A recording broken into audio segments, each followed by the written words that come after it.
Welcome to the deep dive. Today, we're diving into something called asset tokenization. Right. Sounds a bit techy, maybe. It can, yeah.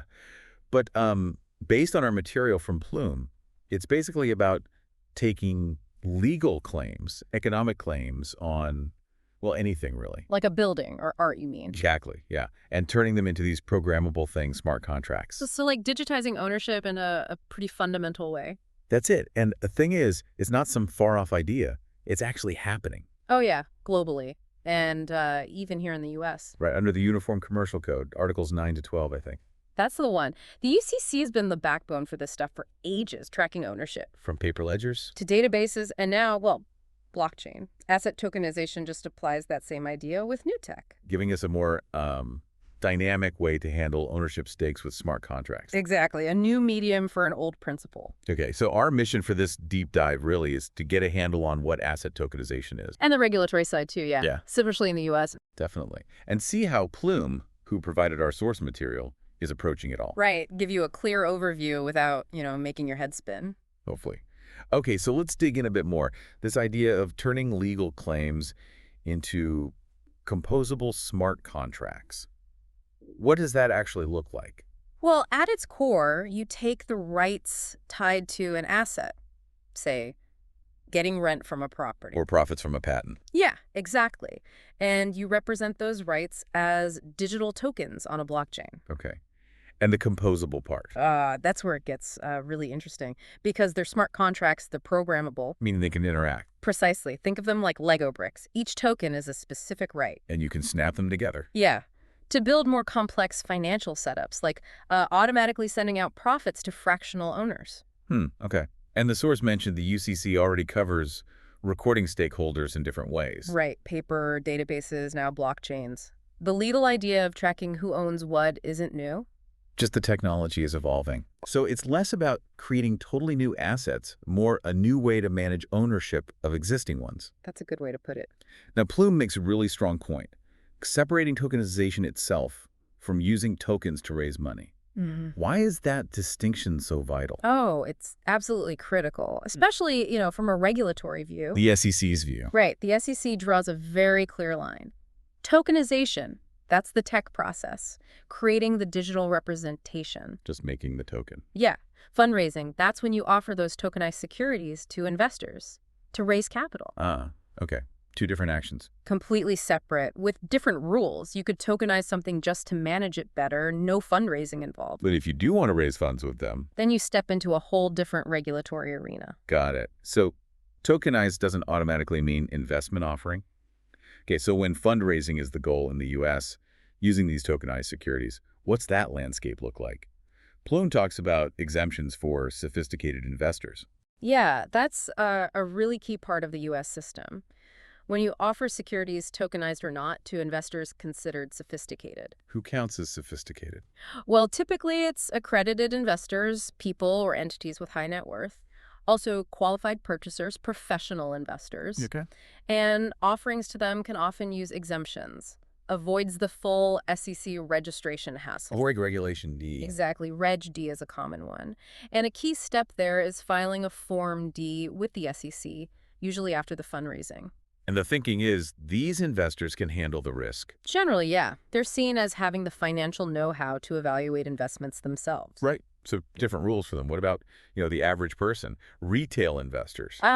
Well, for offerings open to retail investors, the general public, non-accredited folks, the rules get much tighter. More requirements. Significantly more, yeah. Issuers have to provide a lot more information, make sure the risks are crystal clear. Which means using specific SEC forms. More complexity. More cost, usually. Just a more involved process. Okay. Plume's material laid out 3 main regulations. Reg D, Reg A plus Win, and Reg CF. Let's maybe walk through those briefly. Starting with Reg D, we mentioned sophisticated investors. Right. So within Reg D, you've mainly got Rule 506B and Rule 506C. Okay. Both let you raise, technically, unlimited money, but they differ on who can invest and if you can advertise. How so?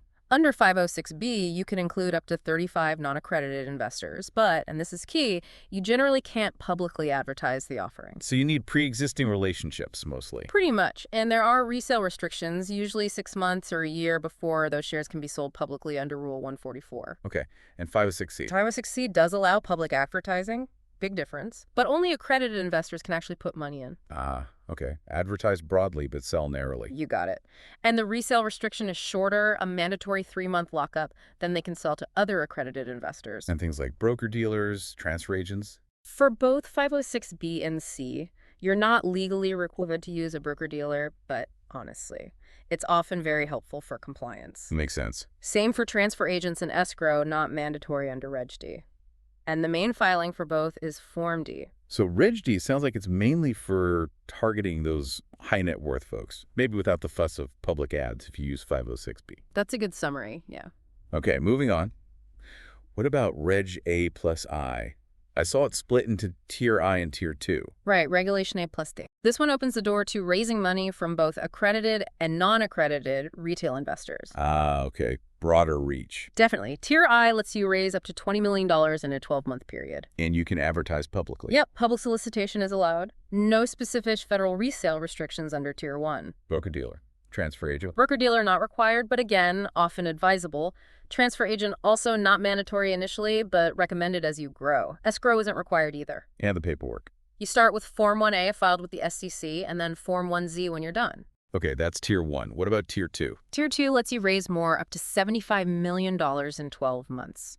Public solicitation is also allowed here. That was good, but what's the catch? The catch is significantly stricter ongoing reporting obligations. Ah, more paperwork after the fact. A lot more. Annual reports, semi-annual, current event reports. It's closer to being a public company in terms of reporting. Any resale restrictions? No specific federal ones. Broker-dealer, again, not required, but usually smart. Transfer agent. Now, for Tier 2, this is important. You must use an SEC licensed transfer agent. Okay, mandatory for Tier 2. Yes. And escrow is still not required. The initial filing is also Form 1A, completion is Form 1Z, but all that ongoing reporting uses Forms 1SA, 1K, 1U. Right. So Reg A Plus is a path to retail investors, but Tier 2 especially ramps up the regulatory burden quite a bit. It does. It's a trade-off for raising more capital from a wider audience. Okay, finally, let's touch on Reg CF. Regulation crowdfunding. What's that one about? Reg CF is really tailored for smaller companies. It lets you raise up to $5 million over 12 months from the general public, both accredited and non-accredited, so truly crowdfunding. Public advertising allowed. Yes, permitted. But there are resale restrictions. Investors generally have to hold the securities for at least a year. Okay. Any unique features for Reg CF? Yes, a really key one. Issuers must use an intermediary. Meaning? Either a licensed broker-dealer or an SEC-registered funding portal. The offering has to go through one of them. Like a Kickstarter, but for regulated securities. Kind of, yeah. That intermediary layer is mandatory.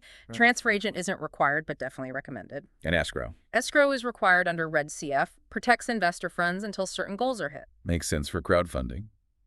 And the filing. Main one is Form C, then ongoing reports using Form CAR annually and Form CU midway through the raise. So Reg CF is for those smaller raises, broad audience, but with that required intermediary and escrow. That's the gist of it.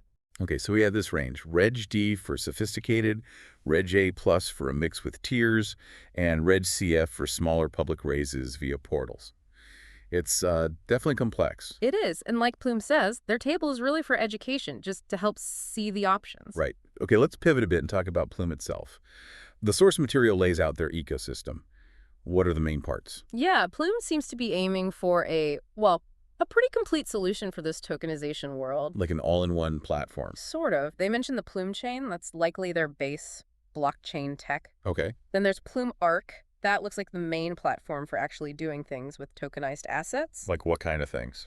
Well, the tokenization process itself, obviously, plus on-ramps and off-ramps ways to connect traditional money to this tokenized world. Getting money in and out. Exactly. Also tools for monitoring, compliance, sanctions checks, crucial stuff. And supporting the actual sales. Yep. Mention support for primary offerings, the first sale, and secondary trading later on. And, importantly, integrations with ATSs. Alternative trading systems. Those regulated marketplaces. Right. Integrating with them would be key for compliant secondary trading. Makes sense.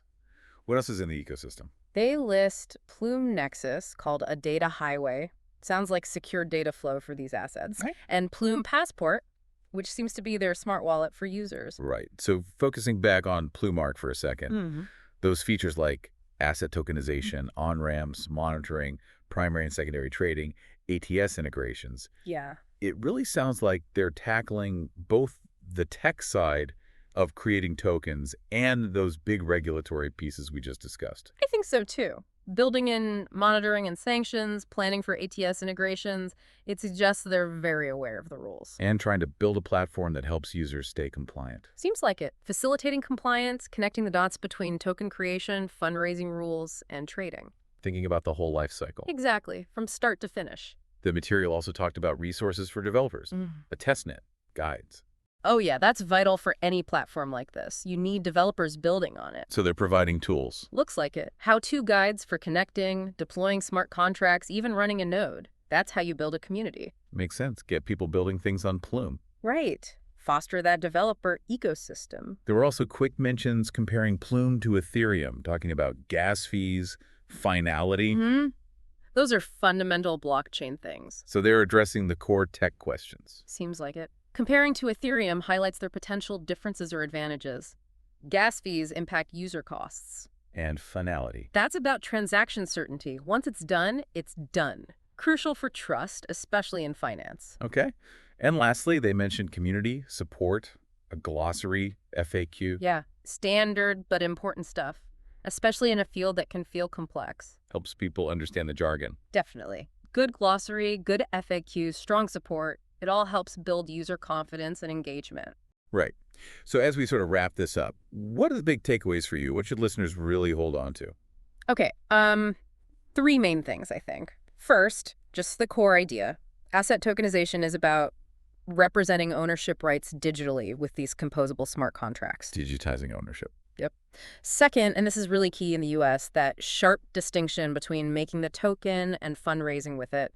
Different rules apply. Tokenization versus fundraising. Got it. And third, Plume looks like it's building a platform aiming to simplify the process of tokenization, but doing it with a clear eye on the existing regulations. Trying to bridge the tech and the compliance. Seems to be the goal, yeah, connecting issuers with the financial infrastructure they need. Right. And we've seen those different regulatory paths, Reg D, Reg A plus ALR, Reg CF, depending on who you're raising from and how much. Exactly. Different tools for different jobs. And we got that glimpse into Plume's ecosystem, the chain, Arc, Nexus, Passport, all designed to support this whole process. So for you listening, it's worth thinking about the implications, isn't it? If you can more easily divide up and trade things like real estate or maybe art or IP. What new kinds of investment opportunities open up? Exactly. What markets that used to be really illiquid, hard to get into, might become more accessible. Definitely food for thought. For sure. Yeah. And if you want to dig deeper, you could look into those specific regulations, D, A+, SC, EF, or maybe learn more about smart contracts themselves. Yeah, lots to explore. And maybe a final thought to leave you with. Go for it. Given this trend towards fractionalizing and trading more diverse assets, what traditionally illiquid markets do you think might be transformed the most in the coming years?